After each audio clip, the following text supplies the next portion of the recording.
आज के वीडियो में क्वेश्चन नंबर 12 करेंगे एक्सरसाइज 8.1 का।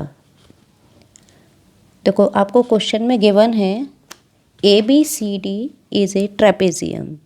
ABCD is a trapezium in which AB parallel to CD and AD is equal to BC as shown in figure। ठीक है, क्या क्या गिवन है यहाँ लिख लेंगे। ABCD is a trapezium in which AB parallel CD and AD is equal to BC। ये आपको गिवन है, AB parallel CD and AD is equal to BC। अब आपको फाइंड आउट करवाया है, पहला क्वेश्चन इसका क्या है, angle A is equal to angle B। ठीक है, तो अभी हम इसके लिए कुछ कंस्ट्रक्शन करनी पड़ेगी इसमें, आपको और कुछ तो गिवन है नहीं। तो हमने क्या किया, यहाँ पे देखो आपको बुक में यहाँ पे एक एरो का निशान ऐसे दे रखा है, तो आपने क्या करना है, AB को आगे एक्सटेंड करना है। ठीक है, extend AB and draw a line CE parallel to AD। ठीक है, इसको बिल्कुल AD के पैरेलल ड्रॉ करना है और BE is equal to CE, ये और ये लाइन भी इक्वल हों, यानी कि AD is equal to BC and BC is equal to CE। ठीक है, अब आपको क्वेश्चन नंबर फर्स्ट पर आते हैं। अब देखो जरा इस क्वेश्चन में AB parallel CD and AD parallel CE, तो ये भी तो एक पैरेललोग्राम बन गया ADCE। ठीक है, या AECD, ये भी तो एक पैरेललोग्राम है। सो AB पैरेलल CD ये गिवन है और AD पैरेलल CE हमने कंस्ट्रक्शन से बनाया, सो AECD इज ए पैरेललोग्राम। ठीक, अब आगे हम क्वेश्चन नंबर 1 पर। तो क्वेश्चन नंबर 1 के लिए उसने कहा है कि एंगल A और एंगल B आपको इक्वल प्रूव करना है। ठीक है, तो इक्वल कैसे प्रूव करेंगे, अगर हम, क्योंकि ये देखो ये और ये साइड इक्वल हैं, CB is equal to CE, जब दो साइड ये इक्वल हैं तो वी कैन से ये एंगल, अपोजिट एंगल भी तो इक्वल होंगे। अपोजिट साइड, इक्वल साइड के जो अपोजिट एंगल होते हैं वो भी तो इक्वल होते हैं। तो अगर ये साइड CB और CE इक्वल हैं तो इनके अपोजिट एंगल भी इक्वल होंगे, तो ये भी X और ये भी X। करेक्ट। सो अब आगे बढ़ते हैं इसमें।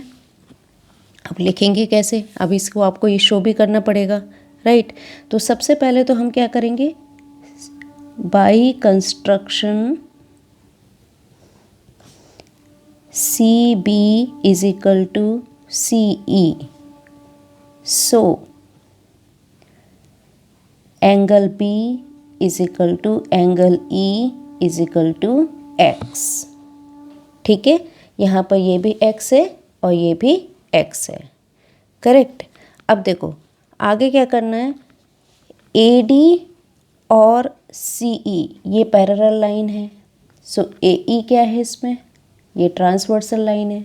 Correct, AD and CE is a parallel line and AE is a transversal line. So देखो यहाँ पर ये एंगल A और एंगल X ये दोनों को इंटीरियर एंगल, और इंटीरियर एंगल का एडिशन ऐड करेंगे तो क्या आता है 180 degree. So we can say angle A plus angle X is equal to 180 degree, right. अब यही चीज़ हमें राइट करनी है, क्या, AD parallel CE and AE is a transversal line, transversal line. So angle A plus angle CEB is equal to 180 degree. Reason देना होगा, सम of interior angle. ठीक है, सो एंगल A प्लस ये हमने X माना है, so angle A plus angle X is equal to 180 degree. ठीक है, अब आ जाओ दोबारा डायग्राम पर, A और X 180 डिग्री, लेकिन यहाँ पर देखो ये जो एंगल है पर्टिकुलर दिस एंगल, तो ये क्या है, linear pair angle. So X and this angle, suppose करो इस एंगल को हम नेम दिया B, तो B और X इन दोनों का एडिशन कितना रहा 180 डिग्री, क्यों, लीनियर पेयर एंगल। सो अब आ जाओ यहीं पर यही चीज़ लिख देते हैं, ये अगर इक्वेशन 1 मानते हैं so angle B plus angle C B E is equal to 180 degree. So angle B plus angle X is equal to 180 degree. Reason यहाँ देना पड़ेगा, लीनियर पेयर एंगल. इसको माने इक्वेशन 2. अब देखो ज़रा, अगर फर्स्ट और सेकंड को कंपेयर करें तो I can write here angle A plus angle X is equal to, ये 180 डिग्री है ना दोनों की वैल्यू, तो हम दोनों को इक्वल रख सकते हैं. करेक्ट. एक्स से एक्स कैंसिल, तो क्या बचा, angle A is equal to angle B. यही तो उसने प्रूव करवाया है.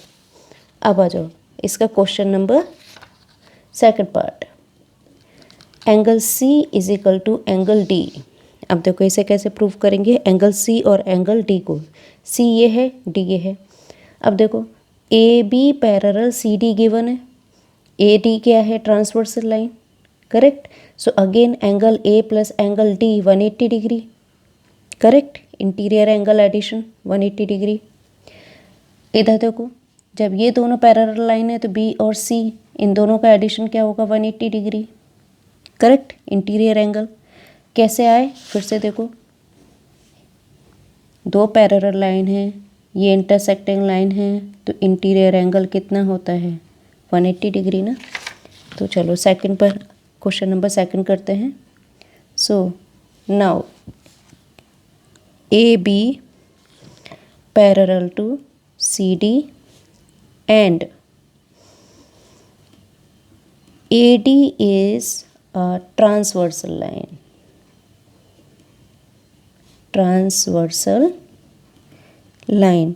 So angle A plus angle D is equal to 180 degree. ठीक है. Reason interior angle. ये तो आ गई equation first. Now A B parallel C D and B C is a transversal line. ये भी तो ट्रांसवर्सल लाइन है. B C is a transversal line. So angle B plus angle C is equal to 180 degree. ठीक है. ये दोनों angle भी 180 degree हैं. सो अब देखो दोनों की वैल्यू 180 डिग्री इक्वेशन वन और फर्स्ट और सेकंड की. So angle A plus angle D is equal to angle B plus angle C is equal to 180 degree. ठीक है. ये तो इक्वल ही हैं. तो अब यहाँ पर देखो ए और डी, बी और सी, लेकिन अभी यहाँ पर फर्स्ट वाले क्वेश्चन में क्या प्रूव किया था, angle A is equal to angle B. यही तो प्रूव किया था फर्स्ट वाले क्वेश्चन में. सो यहाँ पर आप ए की जगह बी या बी की जगह ए रखें, तो A is plus angle D is equal to angle A plus angle C. B की जगह ए रख दिया तो ये कैंसिल हो गया. क्या बचा, angle D is equal to angle C. ठीक है. यही इसने बोला है कि प्रूव करो.